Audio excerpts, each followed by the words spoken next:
اللہ کی طرف سے بہتر ہوتا ہے۔ اللہ جس حالت میں بھی ہمیں رکھے اس میں اللہ کی بہتری ہمارے لیے بہتری ہے، اور اس کے اندر کیا حکمت ہے ہمارے علم میں نہیں۔ اللہ نے اس کے اندر ہمارے لیے کیا چیزیں پوشیدہ رکھی ہوئی ہیں ہمارے علم میں نہیں ہے۔ آج اگر مجھے غربت میں اللہ نے رکھا ہے تو یقینی بات شاید یہ ہو سکتی ہے کہ میرے پاس اگر مال و متاع آئے گا، میرے پاس دنیا آئے گی تو شاید میں اللہ کو بھول سکتا ہوں، اور اللہ نہیں چاہتا کہ یہ مجھے بھول جائے۔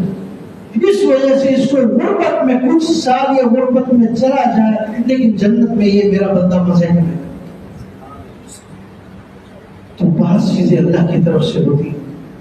یا میں جو آیت آپ حضرات کے سامنے تلاوت کی، فَلَا تَغُرَّنَّكُمُ الْحَيَاةُ الدُّنْيَا، یہ دنیا کیا ہے؟ دھوکے کی جگہ۔ حُبُّ الدُّنْيَا رَأْسُ كُلِّ خَطِيئَةٍ، نبی اکرم صلی اللہ علیہ وسلم کی حدیث ہے کہ دنیا کی محبت ہر برائی کا سر ہے، یعنی ابتدا ہے اس کی۔ ابتدا کیا ہے؟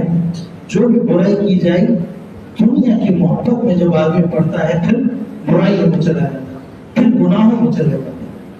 اللہ تعالیٰ عمل کی توفیق عطا